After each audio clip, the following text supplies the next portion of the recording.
제가 지금 방금 소개받은 사회교육과의 박선미 교수입니다.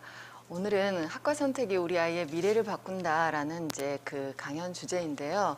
너무 이제 우리 처장님께서 우리 대학의 여러 학과를 체계적으로 잘 말씀해 주셔서 그 미래가 무엇인가를 중심으로 해서 그냥 저는 이제 로봇이 노동하는 사회가 사실 미래를 이제 좀 대표하잖아요.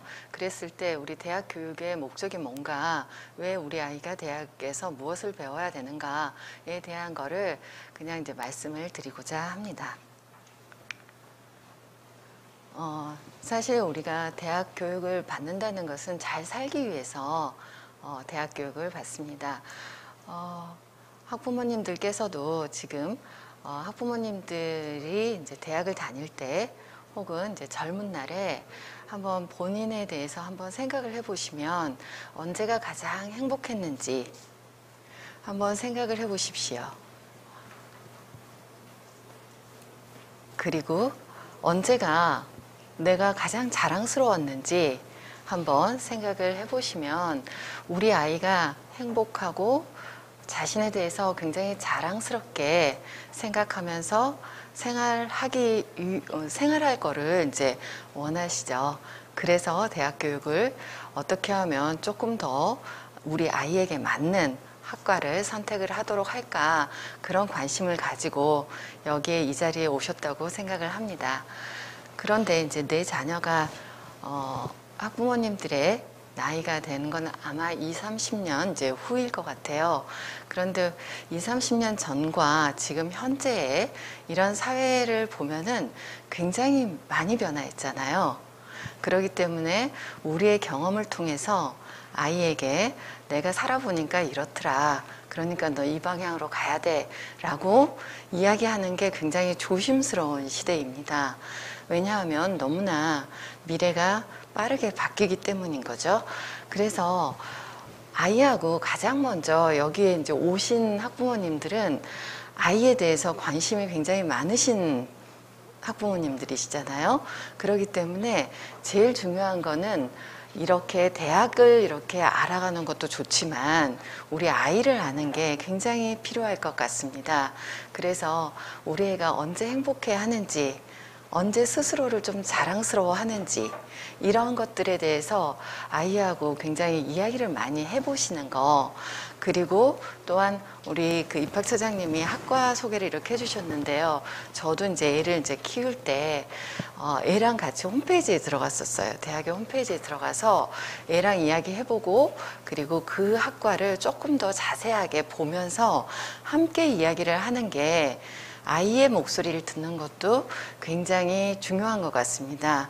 그래서 고등학교를 시작하거나 혹은 1, 2년을 이제 다닌 아이가 있을 때 그 아이가 생각을 하는 기회를 주는 게 가장 필요하지 않을까 싶습니다. 우리가 이제 미래사회 하면은 제4차 산업혁명이라는 이야기를 많이 하죠. 그런데 이제 이 4차 산업혁명이 과연 진짜 4차 산업혁명의 시대에 와 있는지, 아니면 아직 우리가 이제 정보화를 3차 산업혁명이라고 하는데 그 3차 산업혁명의 시대에 살고 있는지, 사실은 학자들마다 3차다, 4차다 이야기가 많습니다. 그럴 때 이 차수를 정하는 거는 삶에 큰 변화가 있을 때 차수를 정합니다. 우리가 혁명하면 농업혁명이 이제 가장 중요했죠. 그런데 이제 우리가 1차 산업혁명 하면은 대체로는 영국에서 이렇게 손으로 직물을 짜던 거를 이제 기계로 그냥 하시면 돼요. 기계로 이렇게 면직물을 만드는 거를 우리가 제1차 산업혁명이라고 했다면, 제2차 산업혁명은 포드 자동차를 이제 이렇게 만드는 시스템이 이제 제2차 산업혁명입니다. 즉 컨베이어 벨트에 대량 생산하고, 그러나 이제 포드가 중요했던 건 뭐냐면 많이 생산을 해도 이걸 살 소비자가 없으면 살 소비자가 없으면 이 자동차는 팔리지 않는다. 이러기 때문에 나의 노동자들의 임금을 올려서 그래서 대량 소비의 시대를 이끌어낸 거, 이걸 우리가 제2차 산업혁명이라고 합니다. 그리고 제3차 산업혁명은 이런 어떤 컴퓨터 그 기술과 인터넷 기술 발달에 의해서 세계가 서로 긴밀하게 연결되는 그 세계화를 추동했던 정보화 산업, 이거를 우리가 제3차 산업혁명이라고 합니다. 그런데 학자들 중에서 지금 현재 계속하고 있는 이런 것들이 3차 산업혁명이지 않느냐라고 하지만 이제 4차 산업혁명이라고 하는 이유는 가장 중요한 건 AI인 것 같습니다. 그 전까지는 우리가 이제 어떤 그 알고리즘을 넣으면 우리에 의해서 통제가 가능한 학습, 그리고 이용, 이제 이런 컴퓨터, 인터넷 발달, 이런 걸 인간이 이제 통제 가능한 수준이었다라고 하면은 제 4차 산업혁명에서는 이제 빅데이터 기술을 활용해서 방대한 정보를 분석해서 스스로 학습을 하는 이런 기계학습을 하는, 이걸 통해서 가장 생산적인, 가장 효율적인 생산 시스템을 구축하는 것, 이런 걸 이제 우리가 4차 산업혁명이라고 하고, 제조업을 이제 AI하고 이제 접목시키는 것. 그래서 이제 대량 생산을 아주 소품종이지만, 그러니까 포드는 굉장히 대량 생산을 하는데 단일 품종을 많이 생산하는 거 였다라고 하면, 이 4차 산업혁명은 굉장히 다양한 소품종을 대량 생산할 수 있는 그런 시스템이 만들어졌다라는 측면에서 제4차 산업혁명이라고 이제 부르기도 합니다. 그런데 차수가 붙을 때마다 사회는 굉장히 큰 변화가 있습니다. 경제 활동이 일단 변할 거고요. 그리고 우리가 사회를 살아가면서 이제 빈부의 격차가 더 극심해질 것이고, 그러면 그러한 문제를 해결할 수 있는 정치 영역의 역할이 달라집니다. 그러기 위해서는 또한 행복할 수 있는 사람이 살도록, 그런 사회에서도 우리가 역할을 하면서 행복할 수 있도록 교육을 이제 바꿔야 됩니다. 그런 측면에서 4차 산업혁명에서 우리 아이는 분명히, 우리는 지금 그 경계선에 있지만 우리 아이가 메인이 되는 그런 어떤 나이가 됐을 때는 분명히 4차 산업혁명의 시대를 살 것이고, 그런 사회에서 우리는 어떤 전문성을 가지고, 그리고 또한 누구와 함께 더불어서 살기 위해서는 어떤 인성과 역량을 가지고 이렇게 살아내야 될 것인가, 이게 자녀분들의 어떤 학과 선택에 있어서 굉장히 중요하게 이제 고려해야 될 점이 아닐까 싶습니다. 그래서 가장 우리가 이제 입학 처장님도 말씀하셨지만 취업이라든지 대학을 점차 산업이 이렇게 그 경쟁적으로 바뀌면서 대학의 역할이 이제 취업을 잘 하도록 하는 그런 역할을 이제 하는 것처럼 생각을 하는데요. 점점 그렇다면 어려워집니다. 물론 전망이 이제 좋을 수도 있어요. 왜냐하면은 이런 어떤 그 전에도 기계화 때 기계가 사람의 노동을 대신하면 우리의 일자리는 없어진다라고 하는 러다이트 운동이라든지 이런 것들이 생겼었지만, 그렇지만 이 4차 산업혁명은 기존과 좀 다른 것 같아요. 그렇게 대체할 수 있는 다른 일자리가 굉장히 많이 생기는 걸 전망하는 학자는 좀 없는 것 같습니다. 그렇기 때문에 로봇이 생산에 이렇게 이제 생산 시스템을 한다면 로봇은 졸지도 않고요. 그 다음에 임금 인상 때문에 노조를 결성하지도 않고요. 그 다음에 복지를 요구하지도 않아요. 그리고 휴가들 요구하지도 않습니다. 그렇기 때문에 기업하는 사람 입장에서는 사람보다 같은 효율성이라면 로봇을 이렇게 생산하는 것을 선호할 수 있습니다. 그렇다면 점차 사람의 임금과 로봇이 투입되는 그 비용이, 그거가 서로 반대로 이제 그러니까 로봇을 투입했을 때 비용이 더 절감된다라고 한다면 이제는 고용의 문제는 굉장히 이제 심각해질 수밖에 없겠죠. 그렇기 때문에 지금 현재 우리가 생각했을 때는 로봇은 단순한 부분을 우리가 대체한다라고 했지만 AI의 기술을 본다면 인간의 어떤 두뇌보다 훨씬 더 빠르게, 그러니까 알파고하고 우리가 그 바둑을 뒀던 그 알파고가 4차, 네 번째까지 생산을, 그러니까는 그걸 하다가 멈췄다고 합니다. 왜냐하면 이세돌을 이겼던 알파고를 이기는 알파고, 또 그를 이기는 알파고, 그를 이기는 알파고 하는데 이제 더 이상 바둑이라는 모든 것에서 첫 수를 놨을 때 마지막 수까지를 전부 다 꿰뚫는 알파고가 나온 다음에는 더 이상 의미가 없다는 거죠. 그렇기 때문에 그 정도로 빠르게 기계학습, 스스로 학습하는 그런 어떤 로봇에 장착된다라고 하면은 굉장히 이제 의학이라든지, 그러니까 우리가 지금 의사라든지 회계사라든지 혹은 뭐 법률가라든지 이런 부분들까지도 전부 이제 대체가 될 수 있다라는 비관적인 그런 전망을 이제 내놓기도 합니다. 그래서 이제 다보스 포럼에서는 700만 개의 일자리가 사라지고 200만 개가 새로 생길 거다. 즉 500만 개가 사라진다. 그게 언제냐? 2020년, 우리 2021년이에요. 그래서 제가 어제 이렇게 통계를 한번 찾아봤어요. 일자리가 얼마나 진짜 이게 맞았나 한번 보니까 아직 잡히지를 않은 거예요. 그래서 어떤 사람들은 다보스 포럼이 너무 과장돼서 이렇게 전망했다라기도 하고, 또 어떤 사람들은 굉장히 빠르게 일자리가 소멸되고 있다. 어떤 그 기사마다 다 다르고 또 통계마다 좀 굉장히 다르더라고요. 가장 이제 취약한 직업이라는 것은 객관적인 기준이 있는 거예요. 그러니까는 어떤 룰을 적용을 하는 것들을 이렇게 반복할 수 있는 것들은 가장 대체가 쉽겠지요. 그렇기 때문에 업무 분장이 체계화되어 있는 그런 부분들은 로봇이 더 잘합니다. 그 다음에 당연히 자율주행 그 차량, 그러면 이제 기사에 관련된 모든 직업들이 이제 위험해지겠죠. 그리고 이제 법리화 판례도 AI가 훨씬 더 잘 그런 어떤 자연 언어 처리 기술을 이용하면 훨씬 더 잘 합니다.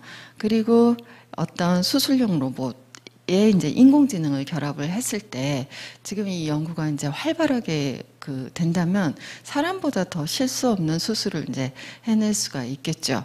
그렇다면 굉장히 이제 기계가 일을 하고 우리는 사실 다른 어떤 예술이라든지 철학이라든지 이런 걸 하는 진짜 인간이 인간다운 삶을 살 수 있지 않나라는 이제 유토피아로 이야기를 하는 사람이 있지만 자본주의라는 게 그렇게 이제 녹록지가 않잖아요.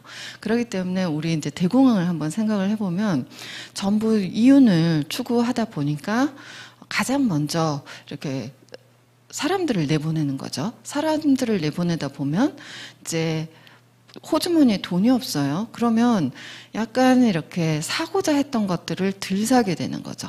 덜 사게 되고 그러다 보면은 상품은 과잉 공급이 되는 거고, 그렇다면 공급은 되는데 사는 사람은 없으면 당연히 자본가도 망하는 거죠. 그렇기 때문에 공황이 일어났었던 거를 이렇게 한번 역사를 통해서 본다면 인구 상당수가 일자리도 없고 소득도 없는 사회, 이런 사회는 사실은 유지가 어렵습니다. 그래서 기본적인 삶조차도 어렵습니다. 그리고 소비가 위축이 되면 이제 자본주의가 이제 지속될 수도 없기 때문에 자본주의에서는 로봇세라든지 뭐 이런 것들을 한번 걷어서라도 해보자라는 그런 어떤 것들이 있습니다. 우리 이런 지금 현재 겪고 있습니다. 로봇이 노동하는 사회에서의 미래는 지금보다 더 치열해질 것 같아요. 그러니까 좋은 일자리, 사람이 할 수 있는, 판단할 수 있는 좋은 일자리, 로봇이 잘 못하는 그런 어떤 일자리를 두고 완전히 이제 경쟁을 하죠. 그렇다 보면 지구의 빙하가 다 녹듯이 녹아서 나는 그래도 상대적으로 좀 탄탄한 빙하 위에 올라서야지 하면서 북극곰들끼리 서로서로 경쟁을 합니다. 경쟁을 하다 보면은 당연히 마지막 남은 북극곰도 저게 녹으면 걔는 이제 북극 바다에 이제 빠져서 죽을 수밖에 없는 거예요. 지금 현재 우리는 굉장히 이제 경쟁을 고도로 신자유주의 이후에 고도로 하게 되어 있습니다. 그래서 지금 우리가 사교육이라든지 그 다음에 대학이 좋은 대학이라든지 이런 것들을 가지고 내 아이는 상대적으로 좀 탄탄한 빙하 위에 서 있길 굉장히 바래요. 그런데 20년 후에 만약에 그러한 어떤 탄탄한 빙하가 다 녹는다면 어떻게 할 것인가 라는 거죠. 그래서 이런 어떤 우리가 노동하는 인간으로서의 정체성, 나는 누구인가라고 이야기할 때 자신의 직업이라든지 이런 걸 가지고 이야기를 해요. 그런 역사가 사실 인류의 역사에서는 그렇게 길지는 않았었습니다. 그런데 현재는 모두 다 내가 어떤 직업에 종사하는지가 나의 정체성이에요. 그렇기 때문에 노동하는 인간으로서의 자기 정체성을 좀 재정립할 거를 필요로 합니다. 그래서 사실은 이제 이런 어떤 노동하는 사회에서 굉장히 그 로봇이 노동하는 사회에서 인간의 일자리에 있어서는 아무리 좋게 봐도 디스토피아입니다. 뭐 아포칼립스의 시대로 간다, 뭐 이런가 요런 이야기까지 이제 나올 정도입니다. 그런데 인류는 굉장히 현명했습니다. 그러한 전망들을 전부 유토피아로 만들어내는 것도 인간입니다. 그렇기 때문에 그런 어떤 힘, 그리고 그런 미래를 준비할 수 있는 그런 힘들을 이제 길러주는 것이 우리가 이제 해야 되는 일인 것 같습니다. 디스토피아에서 유토피아로 만드는 힘. 그게 사실은 공동체입니다. 지금 현재 우리가 지구온난화 이야기를 하잖아요. 지구온난화를 막기 위해서 공동의 지혜를 모은다면 빙하가 다 녹지 않을 수 있다는 것입니다. 그런데 그게 워낙 북극이라는 멀리 떨어진 곳의 일이기 때문에 지금 저한테 체감이 안 되겠지만 그게 우리 아이의 20년 후가 만약 오늘 지금 대한민국 이곳이라면 아마 다르게 생각이 될 것 같습니다. 그래서 이런 어떤 시민으로서의 역량, 공동체 의식이라는 게 사실 대학에서 길러줘야 되는 기본적인 시민으로서의 역량, 전문가로서의 역량뿐만이 아니고 함께 더불어 이 사회를 어떻게 하면 내가 행복하게 살 수 있을까라는 그런 역량을 키워주는 게 대학의 본연의 역할입니다. 그렇기 때문에 고등학교를 졸업해서 그냥 취업시장에 나가는 게 낫지 않느냐, 공무원 시험을 볼 거면 빨리 보는 게 좋지 않겠느냐, 이런 생각을 할 수도 있습니다. 그런데 우리가 대학 생활을 지냈거나 혹은 어떤 경험을 했든지 간에 인생에서 대학만큼 그럼에도 불구하고 생각하면서 무엇을 해야 할 것인가 헤매기도 하고 그런 것들이 40대가 되고 50대가 됐을 때 저를 살게 하는 큰 힘이 보이지 않는 힘들이 돼줬던 것 같습니다. 그러면 우리가 여기에서 말하는 시민이라는 게 도대체 누구인가입니다. 국민하고 대중하고 어떤 차이가 있길래 대학에서 아리스토텔레스에서부터 이런 어떤 지식, 지혜를 배운다는 것에 대한 것은 시민으로서의 역량을 갖는 것이라고 이야기를 했습니다. 이랬을 때 시민이 국민이나 혹은 대중과 어떤 차이가 있느냐, 그게 우리 대학을 통해서 어떻게 길러지느냐라는 것들이 우리가 아이들과 함께 이야기를 해봐야 될 부분이 아닌가 싶습니다.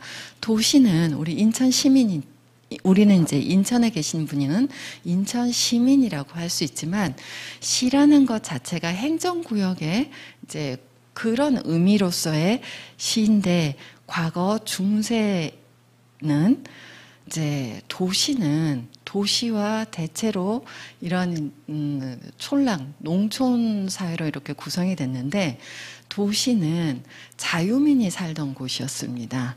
그러니까는 농노처럼 어떤 영주에 의해서 땅에 얽매여 있는 사람이 아니라 상공업에 종사를 하고 그 다음에 또한 행정, 영주가 살고 있던 그런 어떤 지도자와 관료들이 그리고 상공업을 하는 자유롭게 이동하는 사람들이 살았습니다. 그래서 도시는 자유로운 공간이라는 곳입니다. 자유로운 공간이라는 의미입니다. 그런데 국민은 무엇이냐면은 대체로 아마 여기에서 우리가 이제 여기에서 역사적, 문화적 독특한 경험을 공유하는 사람으로서의 이런 그 경계 안에 있는 사람들은 우리가 대체로는 국민이라고 합니다. 1600년대 이후로 그런 어떤 민족과 국가의 경계를 일치시키고자 해왔습니다. 그 전까지는 사실은 근대 국가의 개념이 없었거든요. 그러면 우리는 이 땅이라는 건 우리 엄마 아빠가 태어나고 자란 곳입니다. 우리가 월드컵에서 우리가 뭐 이렇게 4강이나 뭐 16강에 올라갈 때 엄청 벅차잖아요. 부모님의 사랑이라는 거는 다툼을 하면서도 그 안에 본능적으로 그런 게 있어요. 사랑이라는 게 있어요. 그렇기 때문에 사실은 교육을 통하지 않고도 우리는 본능적으로 사랑을 해요. 국가를 사랑하고 그리고 부모님을 사랑합니다. 아버지의 땅이라는 뜻입니다. 이 국토라는 의미는. 그래서 이런 거는 본능적인 것인데 시민이라고 한다는 건 뭐냐면 내가 그 집단의 구성원으로서 자유와 권리를 모든 사람이 나뿐만이 아니라 다른 사람의 자유와 권리도 우리가 같이 지키려고 노력하는 사람입니다. 그렇다라고 하면은 이 자유라는 거, 자유로운 공기를 함께 마시는 공간, 이게 도시였고 그곳에서 사는 사람들이 시민이고 우리가 그리스의 폴리스를 직접적으로 정치에 참여하고 나의 목소리를 냈던 이런 사람들을 우리가 자유로운 시민이었기 때문에 시민이라고 합니다. 그럼 우리 자식들은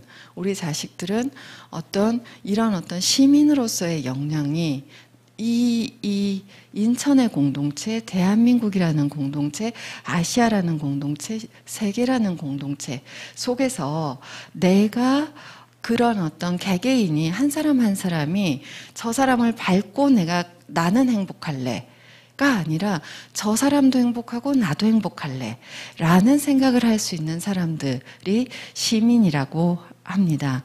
그래서 국민으로서 갖춰야 될 제1의 조건은 애국심인데 경계해야 될 게 뭐냐면 나치즘도 애국을 통해서 나라를 사랑하는 마음으로 기쁘게 나왔습니다. 독일 국민들이.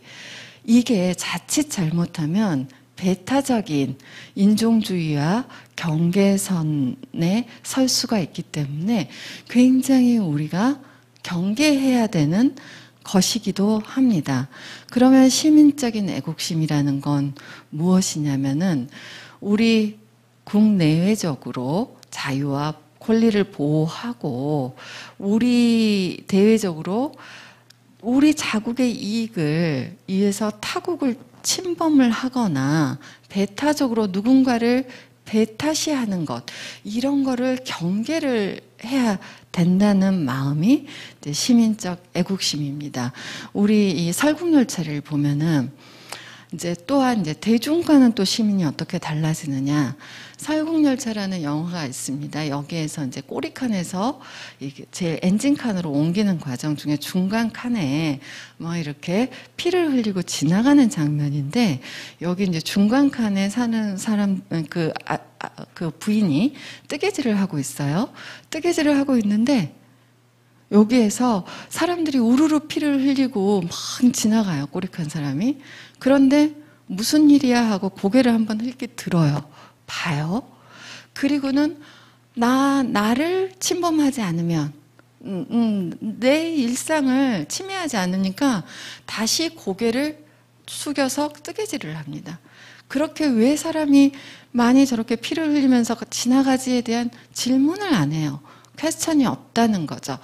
그래서 이렇게 우리가 이제 대중은 대량 생산, 대량 소비에 우리는 소비자로서의 이제 주체로서 우리들이 아이덴티파이 된 거죠. 이제 정체성이, 그러니까 우리는 무엇을 소비할 수 있느냐, 내가 구찌를 메고 다니느냐, 무엇을 하느냐, 이런 거를 가지고 나의 정체성을 이제 또한 알리는 거죠. 직업과, 그리고 무엇을 소비할 수 있느냐.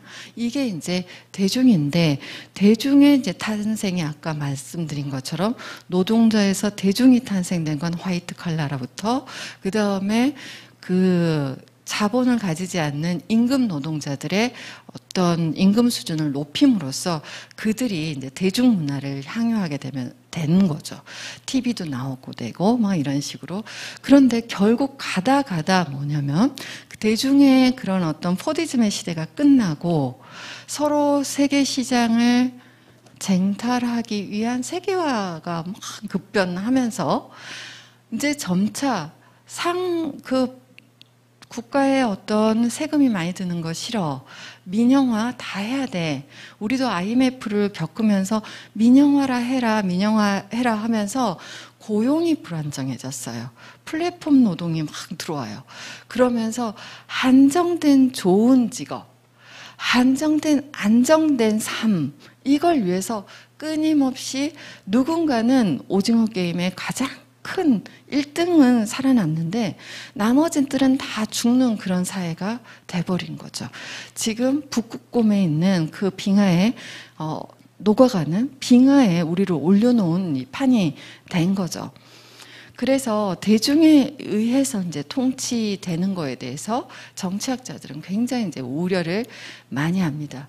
우리가 굉장히 내 개인이 계속해서 개인 이익을 추구하게 하고, 그리고 이기적인 야망을 추구하고 개인적인 이익을 위해서 다 타협을 해버리는 거예요. 이런 어떤, 이게 인간으로서 그것 하면 안 돼라는 것까지도 타협을 하게 된다는 거죠.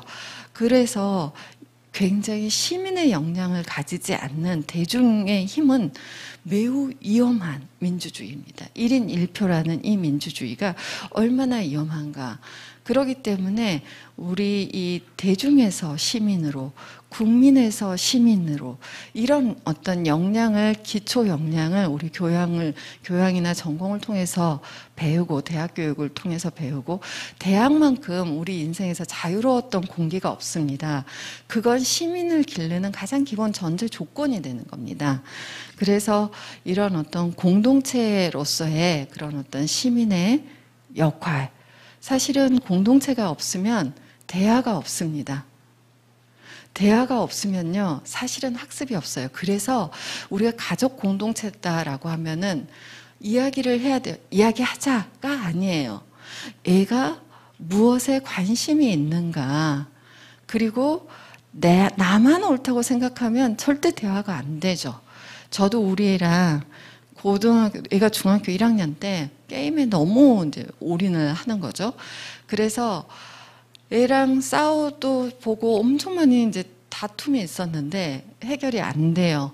그래가지고 이야기를 하자, 협상이라는 걸 하자라고 해서 새벽 1시까지 할 때까지는 내가 아무 말도 안 할게. 대신에 새벽 1시 되면 엄마가 약속 지켰으니까 너도 지켜줄래? 라고 이야기를 했어요.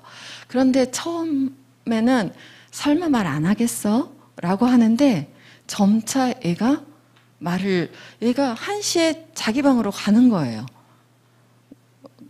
자기 방으로 이제 컴퓨터를 끄고 들어가는 거죠. 그래서 참아주는 거. 대화를 하려면 못마땅한 점이 되게 많아도 참아주는 거.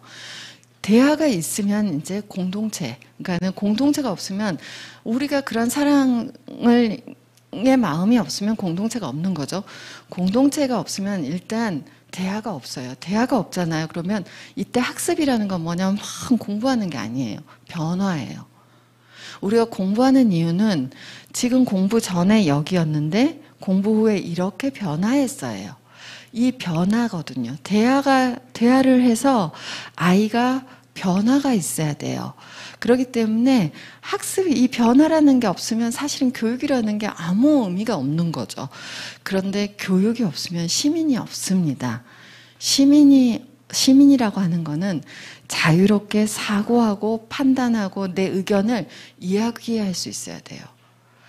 그런 것 같아요 라고 이야기를 하는데 그런 것 같아요가 아니라 그래요. 나는 이게 좋아요. 그러니까 내가 무엇을 좋아하는지, 내가 무엇을 잘하는지, 내가 언제 행복한지 이걸 분명하게 생각해 볼 수 있는 사람. 그러면 공부하지 말라 해도 그 스키머라고 하는데 인지 구조가 굉장히 확장이 돼서 그런 애들이 제가 사범대 이제 교수라서 학생들 봐보면 그런 애들은 굉장히 발전이 있어요. 그리고 공부를 잘해요. 되게 잘해요. 그래서 사범대에 나왔다고 해서 우리는 이제 사범대에서도 굉장히 그러니까 선생님으로 많이 진출을 합니다. 인하대학교 사범대는. 이런 어떤 선생님으로 진출을 할 뿐만이 아니라 대학 와서도 내가 뭘 원하지를 생각을 해보면 다른 진로들로 굉장히 많이 가요. 굉장히 좋은 진로로 굉장히 많이 갑니다. 그래서 대학 입학 학과가 그 학생의 어떤 인생을 결정하지 않아요. 인생을 결정하는 거는 사실은 학과 선택의 미래를 결정한다였지만 그 학과에 들어가서 어떤 경험을 하고 어떤 생각을 하느냐에 따라서 같은 학과를 나온 애들도 굉장히 다양한 삶을 산다는 것입니다. 그래서 이런 어떤 자유롭게 생각하는 방만과 방종과 자유는 굉장히 경계돼야 되죠. 그러기 때문에 대학 교육이라는 게 이제 필요하다는 겁니다. 그래서 교육은 사실은 삶의 양식입니다. 내가 살아가는 어떤 소양, 내가 어떤 생각을 갖고 살지?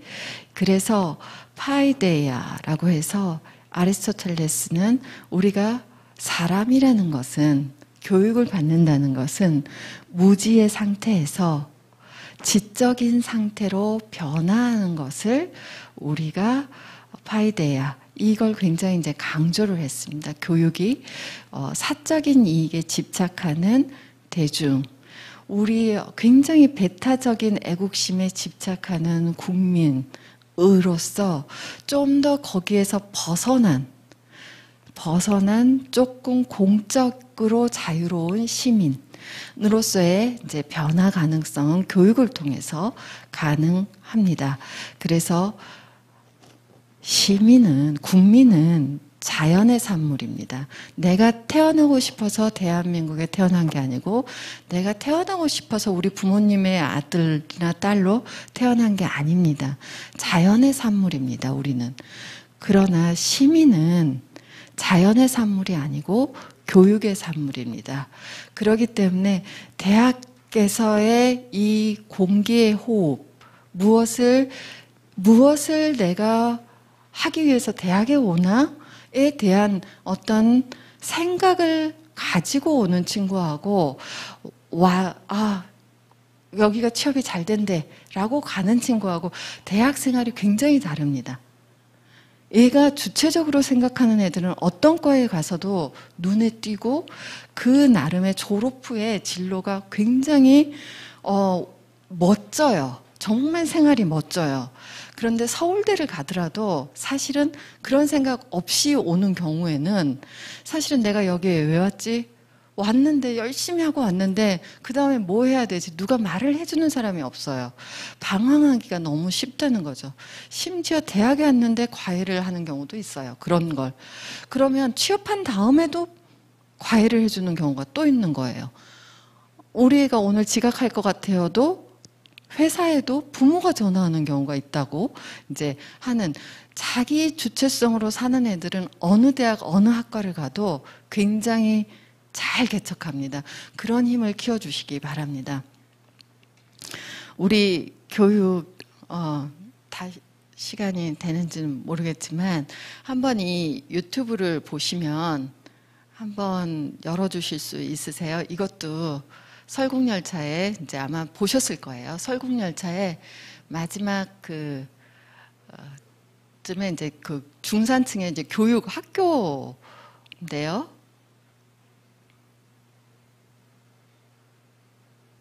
우리 학교 교육이 지금 보는 것처럼 그러니까 역사를 배우거나 무엇을 배우거나 그러니까 이거 시험에 나와요. 정말 중요해요. 그리고 우리가 여기를 벗어나면 어떻게 돼요? 다 죽어요. 저 사람들처럼 죽어요.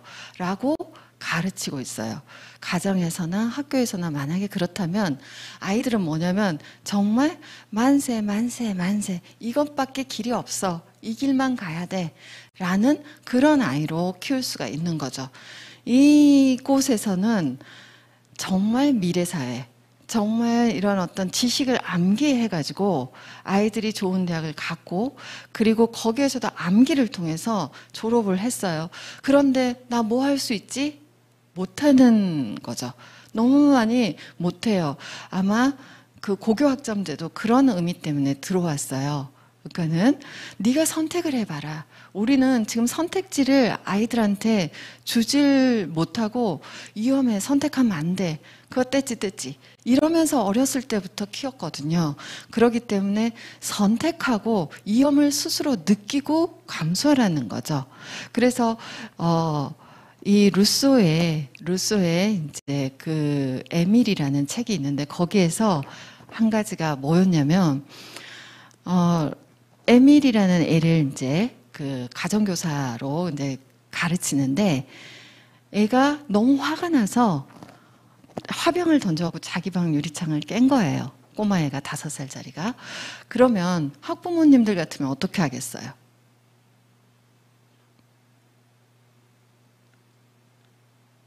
어떻게 하시겠어요?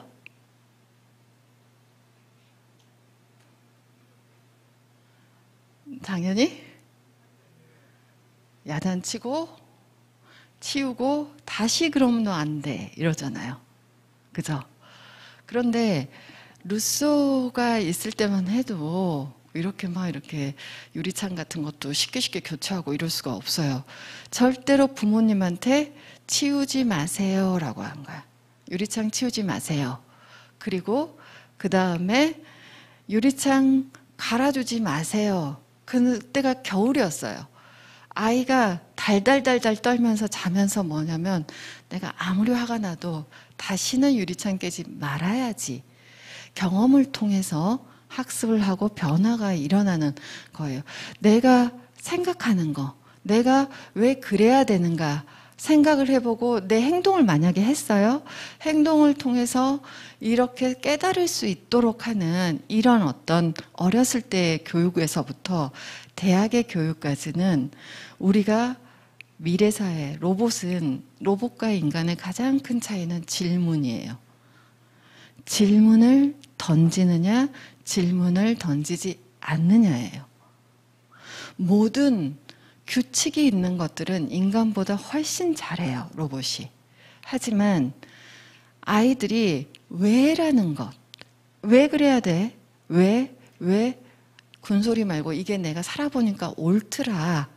그러니까 이렇게 따라와. 그런 애들은 엄마가 더 이상 아빠가 보호하지 못할 때 다리에 힘 풀려요. 못 살아내요. 그렇기 때문에 우리가 대학 교육을 통해서 생각하고 퀘스천을 던지고 공동체의 문제에서 함께 이야기할 수 있는, 논의할 수 있는 사람, 멋진 사람으로 키워내야 됩니다.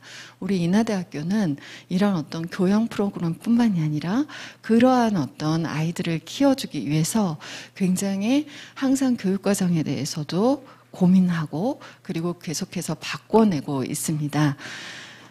그 마지막으로 그래서 이제 대학 교육이라는 거는 사실 이성과 언어를 가진 인간은 동물이고 그렇기 때문에 만약에 이성을 갖지 않고 언어를 갖지 않으면 짐승입니다.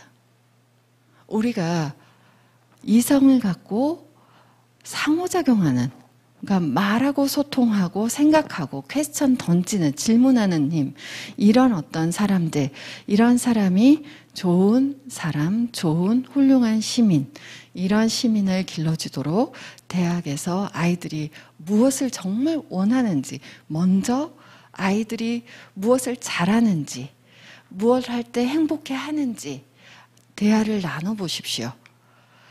인하대학교를 간단하게 한번 소개를 해보겠습니다. 들어가 주세요. 보는 방법, 아까 우리 그 처장님께서 전부 다 이렇게 학과를 소개를 시켰는데요. 우리 학과를 학부모님들하고 함께 들어가서 그래 이런 전공은 어떻게 찾는 거야 라는 것들에 대해서 저도 우리 애랑 같이 대학 입시할 때 각각의 각 학교에 그런 어떤 가고자 하는 전공들 이런 부분들에 대해서 함께 들어가 봤어요. 어떤 교수님이 계시는지, 뭘 배우는지, 졸업생들은 어디로 나갔는지, 어떤 교육 과정을 갖고 있는지, 어떤 교육 목표인지 얼마나 중요해요. 내 코트 하나 고르는 것보다 훨씬 중요하잖아요. 코트만 골라도 엄청 이것저것 가격 비교해보고 품질 비교해보는 거잖아요. 그렇기 때문에 홈페이지를 잘 이용해 주시기 바랍니다. 한번 아래로 내려가 주시면 각각의 이런 어떤 프론티어 학부라는 거는 이제 교양교육이에요. 그리고 이제 여기는 이제 전공으로 선택을 하실 수가 없어요. 그러면 이제 공과대학, 자연과학대학, 그리고 경영대학, 사범대학이 있어요. 그러면 먼저 공과대학을 한번 들어가 볼게요. 한번 클릭을 해주세요. 공과대학 클릭을 하면 이런 식으로 학과가 소개되어 있고요. 그리고 학과로 이제 쭉 아래로 내려가시면 여기에 이제 기계공학과부터 이제 학과별로 학과 소개를 한번 가주시면 이렇게 여러 과가 있습니다. 그럼 일단 기계공학과 홈페이지를 한 번만 클릭을 해 주십시오. 기계공학과 이렇게 홈페이지를 클릭을 하시면요. 이런 식으로 기계공학과에서 이제 각각의 이런 어떤 졸업생들의 어디로 진출했는지, 그 다음에 교수님들은 어느 분들이 어떤 전공에 어떤 교수님이 계시는지, 그리고 교육과정은 어떻게 구성되어 있는지, 굉장히 자세하게 소개가 되어 있습니다. 그런데 우리가 사실은 진로를 아이들하고 이야기를, 대학 들어온 애들하고 이야기를 해보면 아는 직업이 별로 없어요. 아는 진로가 별로 없어요. 그러니까는 어떤 나의 부모님의 어떤 직업이라든지 혹은 유튜브에서 좀 뜨는 거라든지 이런 것밖에 좀 없더라고요. 그랬을 때 여기에 보면 훨씬 더 상세한 정보들이 있습니다. 그리고 다시 돌아가 주신다면 끝났나요? 시간. 예.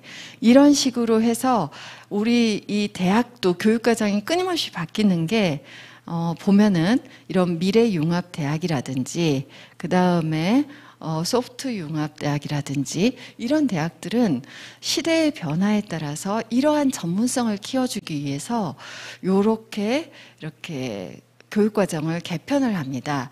그리고 그 다음에 제가 있는 사범대학 같은 경우도 교육과정이 개편이 돼요. 국가에. 그럼 그거에 따라서 또한 대학 교육과정도 개편을 합니다. 이러면서 끊임없이 대학 교육과정도 변화하려고 합니다. 그 변화를 어떻게 더 빠르게 준비하고 있고 어떤 철학을 가지고 아이들을 키워내는지 한번 살펴주셔서 학생들하고 자녀분들과 많은 대화를 나눠주시면 감사하겠습니다. 이상입니다. 네, 감사합니다.